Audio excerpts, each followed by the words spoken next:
जय बंदी छोड़ की लोड कोनी और की अखंड पाठ की मेमोरी घर घर पहुंच रही है। कुछ एक भगत भाई बहनों की छोटी छोटी शंकाएं थी। राजस्थान के गंगानगर से एक बहन की शंका है कि अखंड पाठ की जो मेमोरी है, जिसके माध्यम से हमने घर में अखंड पाठ की वाणियां अखंड चलानी है, क्या हमने ज्योति भी अखंड ही जलानी पड़ेगी? देखिए बहन जी, अखंड ज्योति जलाने की कोई आवश्यकता नहीं है। अखंड ज्योति का मतलब समझिए आप पहले। अखंड ज्योति का मतलब होता है जो ज्योति फिर कभी ना बुझे, फिर कभी भी मंदी ना हो, उसको कहते हैं अखंड। तो बहन जी, हमें गुरुदेव भगवान कहते हैं कि साहिब का नाम अखंड है और सकल सब खंड। इस 21 ब्रह्मांड में, इस नासवान लोक में केवल सतगुरु रामपाल जी भगवान का नाम ही अखंड है, बाकी सब कुछ यहाँ पे खंडित है। तो हमने अखंड का संकल्प करके अखंड ज्योति नहीं जलानी है। वैसे हम अखंड ज्योति जला सकते हैं। दूसरे रूप में अखंड ज्योति का मतलब है कि ज्योति को दिन रात जलने दिया जाए। जितनी आपकी सामर्थ्यता है, अगर आपकी आर्थिक स्थिति अच्छी है, कोई दिक्कत नहीं है, तो आप उस ज्योति में घी डालते रहिए, कोई दिक्कत नहीं। 24 घंटे जलने दीजिए, उसको भी अखंड ही कहते हैं।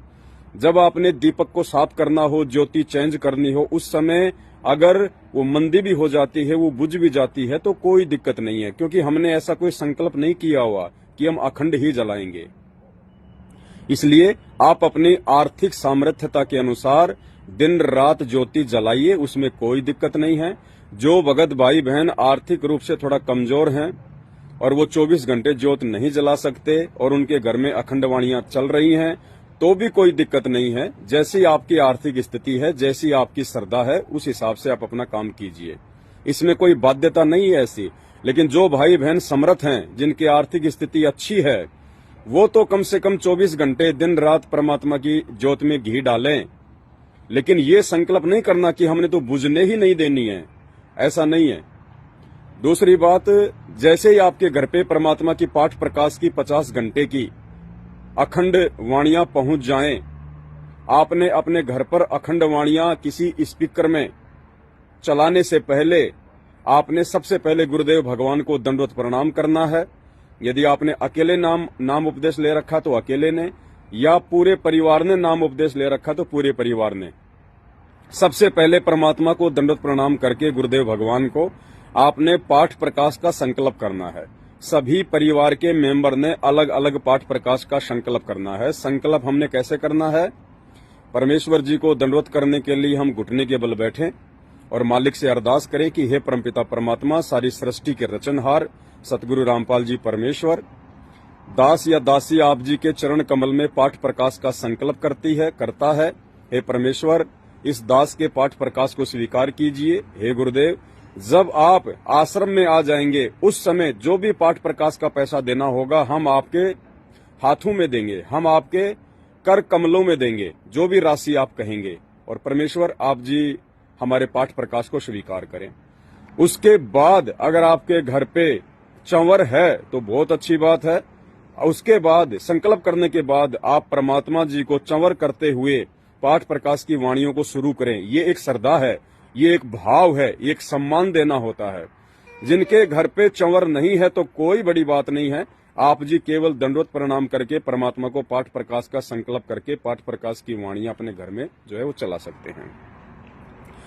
वाणियां जहां तक हो सके कोशिश करें दिन रात चलने दें। जब आपको आरती करनी हो, मंत्र करने हो, जब आपको सत्संग सुनना हो, तो आप जी पाठ प्रकाश की वाणियों का वॉल्यूम, उनकी आवाज धीरे कर दें। बंद करने की भी जरूरत नहीं है, आप जी धीरे कर दें, जिससे कि सत्संग सुनते समय, आरती करते समय और मंत्र करते समय आपको किसी प्रकार का कोई डिस्टर्ब ना हो। यदि आप अपने घर से बाहर जा रहे हैं तो कोई दिक्कत नहीं है, उस स्पीकर को आप जी लाइट में लगाकर चले जाएं। अखंड वाणियां दिन रात अपने घर पर चलने दें, कोई दिक्कत नहीं है। रात्रि को सोते समय आप जी आवाज को धीरे कर दें, जिससे कि आपको डिस्टर्ब ना हो। विशेष परिस्थितियों में यदि आपको बंद भी करना पड़ रहा है, यदि वैसे वो बंद हो जाता है, उसकी बैटरी डिस्चार्ज हो जाती है, लाइट समय पर नहीं आती है, तो उसमें कोई दोष नहीं है, कोई दिक्कत नहीं है। दोबारा से फिर चालू कर दो परमात्मा का। बार बार चालू करने के लिए पाठ प्रकाश का संकल्प करने की जरूरत नहीं है। संकल्प आपने एक बार ही करना है। बाकी परमात्मा की वाणियां चलने दो। ऐसी कोई बाध्यता नहीं है। कहने का मतलब है जितनी देर वाणियां आपके घर में चलेंगी उतना ही आपको ही फायदा है। आपके जो घर का माहौल है परमात्मा भक्तिमय बना देगा।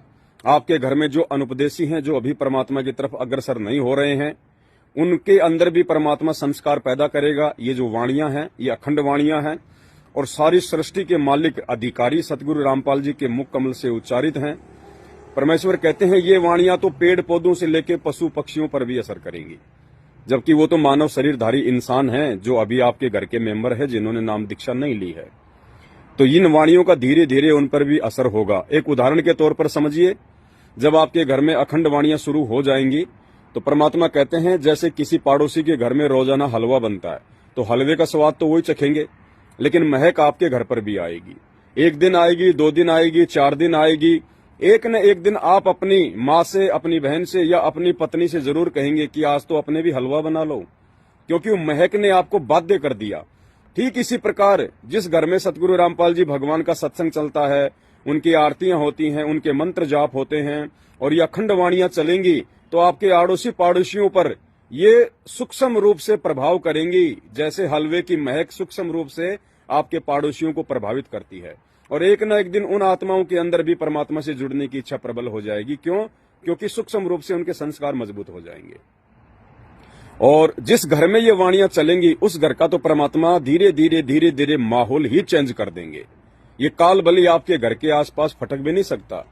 घर बैठे आपको बिना 21,000 रुपए दिए, बिना किसी आश्रम में गए, आपको पाठ प्रकाश का उन आश्रमों से सैकड़ों गुना अधिक लाभ मिलेगा। क्यों? क्योंकि एक तो आपने ज्ञान को आधार बना लिया, आप किसी आश्रम में धक्के नहीं खाते, आपने अपने गुरुदेव को ही भगवान बना लिया, आप अपने गुरुदेव की प्राप्ति के लिए कहीं भी धक्के खाने के लिए नहीं जाते हैं। आपने निर्णय कर लिया कि जब मेरे गुरुदेव हिसार जेल से आएंगे, जहां भी आएंगे वहीं हम उनके दर्शनों के लिए जाएंगे। तीसरा, आपने घर को ही आश्रम बना लिया। अब ये तीनों प्रोसीजर जिस आदमी को समझ में आ जाएंगी वो आदमी कभी जिंदगी में मर्यादा तोड़ेगा ही नहीं, क्योंकि वो दृढ़ आत्मा होंगी। उसके बाद ये अखंड पाठ की वाणियां उस भगत के घर पर काम करेंगी। परमात्मा एक रक्षा कवच तैयार कर देगा उस घर के चारों तरफ।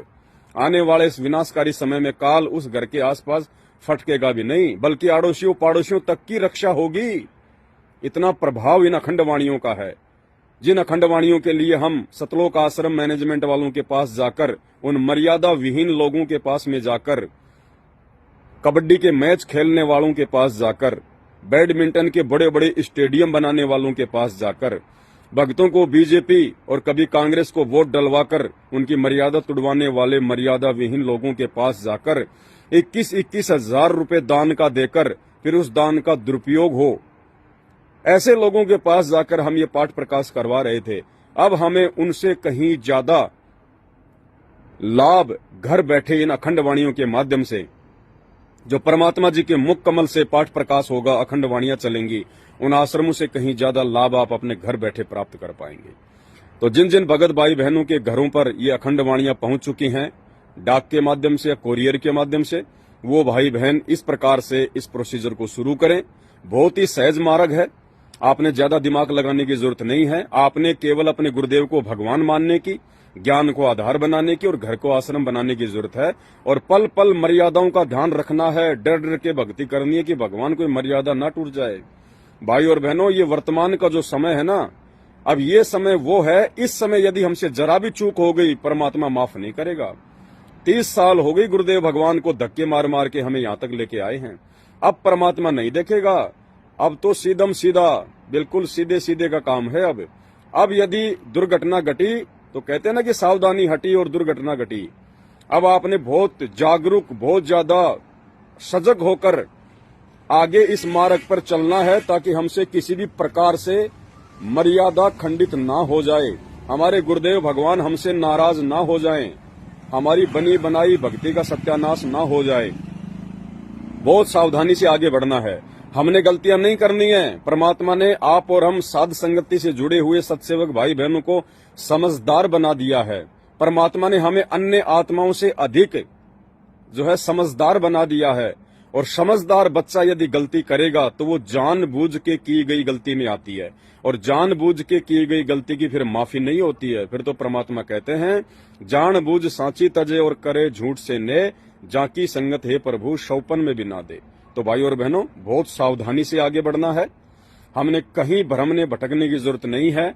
यदि विश्वास है और आप मर्यादा में हैं तो आपका घर ही आश्रम है, और आपके गुरुदेव भगवान जो कि सौद स्वरूपी है, हम हैं सबद सबद हम माही, हमसे भिन्न और कछु नाही। परमात्मा 24 घंटे साये की तरह अपने बच्चे के साथ में रहता है। हमने भगवान को ढूंढने के लिए, गुरुजी को ढूंढने के लिए केवल मर्यादाओं में रहकर भक्ति करने की जरूरत है। ना किसी आश्रम में धक्के खाने की जरूरत है, ना किन्हीं कुपात्रों को 21,000 रुपए देके और 2100 रुपए देके ज्योति पाठ करवाने की जरूरत है। अगर मर्यादा में है, गुरु भगत हैं, गुरु जी के प्यारे हैं, गुरु मुख हैं, परमात्मा खुद आपके घर पे आएंगे, खुद आपके घर पे। और इन अखंड वाणियों के माध्यम से परमात्मा घर घर पहुंच रहे हैं, घर घर पहुंच रहे हैं। आने वाले समय में दूध का दूध और पानी का पानी हो जाएगा।